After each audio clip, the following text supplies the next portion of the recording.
Bismillahirrahmanirrahim and welcome. In this tutorial we will discuss about urinary system. तो urinary system की अगर हम बात करें तो इसमें हमारे पास पेयर ऑफ किडनीज होती हैं और उसकी हमारे पास फंक्शनल यूनिट की बात करें नेफ्रॉन होती हैं, तो वो मिलियन की तादाद में हमारे पास यूरिनरी सिस्टम के अंदर पाए जाते हैं। नेफ्रॉन्स की बात करें कि उसके अंदर जो है एक्सटेंसिव ब्लड सप्लाई होती है और कहाँ से ब्लड आ रहा होता है रेनल आर्टरी के ज़रिए से, और जो हमारे पास वेस्ट डीऑक्सीजनेटेड ब्लड होता है वो कहाँ से जा रहा होता है रेनल वेन के ज़रिए से।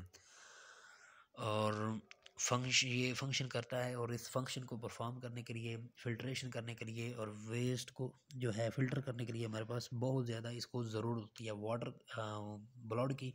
और इसकी बात करें ब्लड सप्लाई की तो इसकी अगर बॉडी में ये 1% होता है, लेकिन बॉडी के टोटल ब्लड का ईच बीट के साथ ये 20% हमारे पास ब्लड लेता है।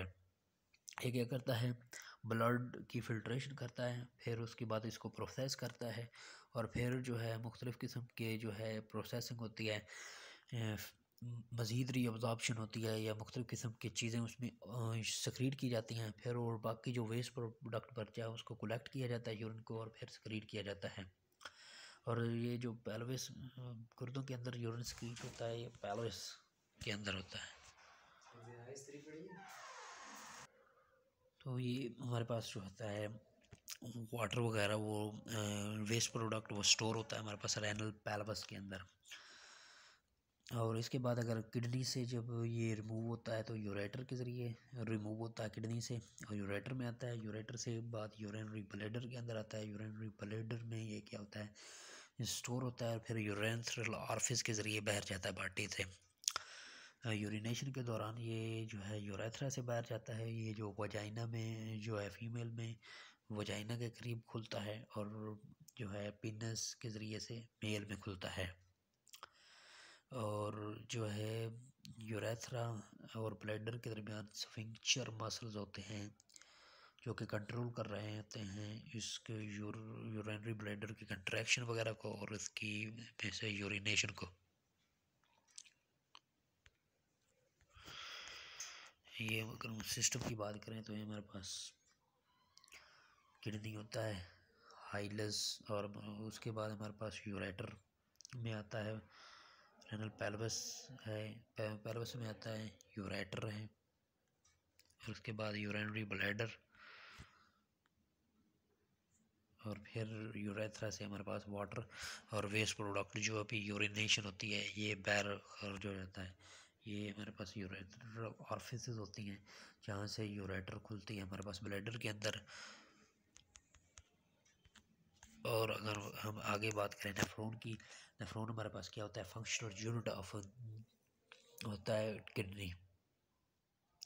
अगर हम किडनी की बात करें तो इसके दो पार्ट्स होते हैं हमारे पास, इधर ऊपर वाला रेनल कॉर्टेक्स और अंदर वाला हमारे पास रेनल मेडुला होता है।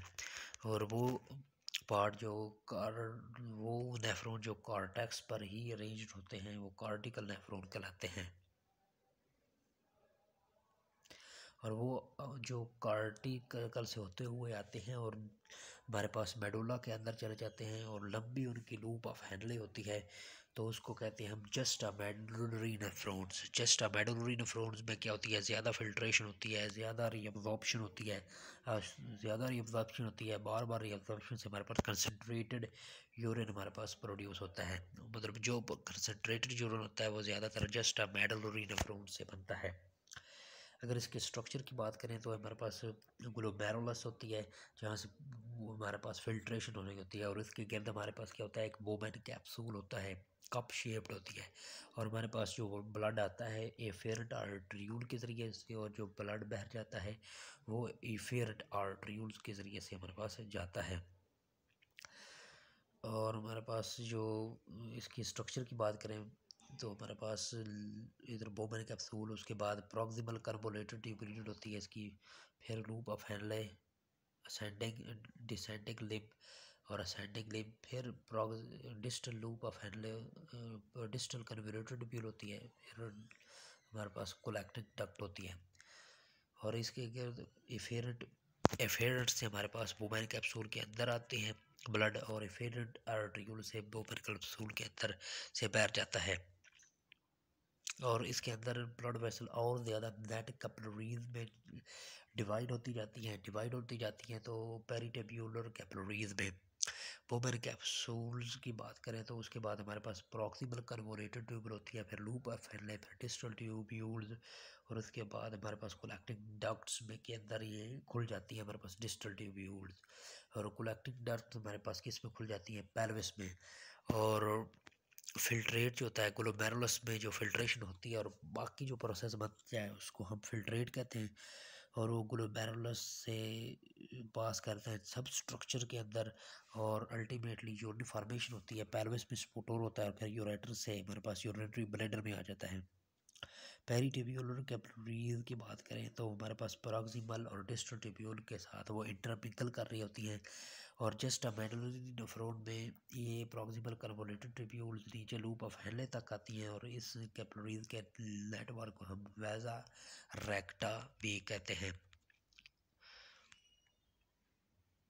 अगर हम किडनी के स्ट्रक्चर की बात करें तो ये हमारे पास किडनी का स्ट्रक्चर है। हमारे पास रेनल आर्टरीज से या आर्टरीज जाती हैं, फिर उसके बाद आर्ट्रियूल में तकसीम होती हैं, फिर कैपिलरीज हमारे पास वेन्यूल में, वेन्यूल्स के बाद जो डीऑक्सीजनेटेड ब्लड होता है दोबारा रेनल वेन के ज़रिए से पैर चला जाता है। ये हमारे पास रेनल पैरामिड्स होते हैं, डिफरेंट किस्म के स्ट्रक्चर होते हैं। ये वाला रेनल पैरामिड्स, और ये जो ये वाला स्ट्रक्चर होता है इधर ऐसे, ये हाइलोस होता है। और हमारे पास ये जहाँ पे यूरिन स्टोर होता है, यूरिन पेल्विस, और ये ऊपर वाला हिस्सा, ये वाला जो ऊपर वाला होता है कॉर्टेक्स, और अंदर वाला हिस्सा हमारे पास मेडोला होता है। ये मेडोला हमारे पास होता है, और ये वाला हिस्सा कॉर्टेक्स होता है। अगर अब नीचे नेफ्रॉन के स्ट्रक्चर की हम बात करें, नेफ्रॉन के स्ट्रक्चर से पहले इसके फंक्शन की बात करें तो सबसे पहले ग्लोमेरुलस में फिल्ट्रेशन होती है। फिल्ट्रेशन इस जगह भी होती है क्योंकि इसमें ग्लोमेरुलर जो मुख्तलिफ किस्म की कैपिलरीज का एक जार होता है और उसके गिर्द बोमेन कैप्सूल होता है। ये कैपिलरीज का जार पोरस होता है और इससे ब्लड प्रेशर ज़्यादा होता है, और जब ब्लड प्रेशर आता है और इन पोर से जब ब्लड जाता है तो इससे ब्लड की फिल्ट्रेशन हो जाती है, और ये एक फिल्ट्रेशन प्रेशर बनता है, और जो बाकी बच जाता है उसको ग्लोमेरुलर फिल्ट्रेट हम कहते हैं। और इसके अंदर भी तक हमारे पास ऐसी चीज़ें होती है, ग्लूकोज होता है, अमीनो एसिड होता है, साल्ट वगैरह, और एक्सेस सोल्यूशन होते हैं जिसको हमने रीअब्जॉर्ब करना होता है, जो हमारे लिए यूज़फुल होती हैं। और जब ये लूप ऑफ हेनले और distal tubule, convoluted tubule, proximal convoluted tubule, loop of Henle, distal convoluted tubules और कोलेक्टिंग डक्ट और तक जाते हुए हमारे पास और ज़्यादा रीअब्जॉर्प्शन होती है। ऑल यूज़फुल जो है प्रोडक्ट, जो तकरीबन 99.5% जो और यूज़फुल प्रोडक्ट होती हैं उसको दोबारा रीअब्जॉर्ब कर लिया जाता है प्रॉक्सिमल कन्वोलेटेड ट्यूब्यूल में, जब हमारे पास प्रॉक्सिमल ट्यूब्यूल से वो बह जाता है। और ज़्यादातर जो जब वो इधर से आगे जाता है हमारे पास प्रॉक्सिमल कन्वोलेटेड ट्यूब्यूल से आगे, वो सिर्फ नाइट्रोजन के स्पेस प्रोडक्ट ही रह जाते हैं। आगे ल्यूब इसकी जो है, जो लूप ऑफ हेनले और सारा ये ल्यूमन की बात करें तो इसकी एपिथेलियम है। एपिथेलियम से हमारे पास मुख्तलिफ किस्म की जो है चीज़ें सक्रीट होती हैं, ज़्यादातर हाइड्रोजन आयन के सक्रीट होते हैं जो कि मेनटेन रखते हैं पीएच को।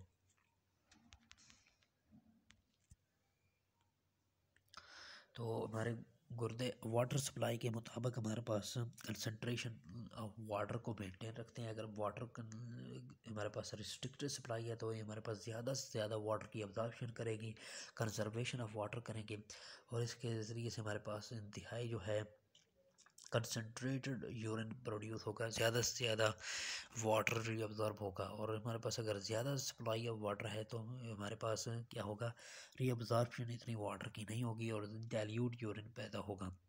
कंसनट्रेटेड यूरिन पैदा करने के लिए हमारे पास वाटर को ऑब्जर्व किया जाता है, ये हार्मोनल मैकेनिज्म के ज़रिए से होता है। एंटी डायूरेटिक हार्मोन हमारे पास क्या करता है, वाटर की रीअब्जॉर्प्शन में मदद करता है।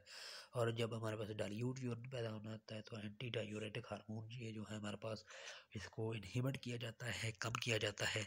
और मेमेलियन किडनी तकरीबन 99.5% तक हमारे पास वाटर वेस्ट प्रोडक्ट जो है उसको दोबारा रीअब्जॉर्ब कर लेती है। ये हमारे पास अगर नेफ्रॉन के स्ट्रक्चर की बात करें जो हमने पहले पढ़ लिया है, हमारे पास एफेरेंट आर्टिक्यूल्स हैं,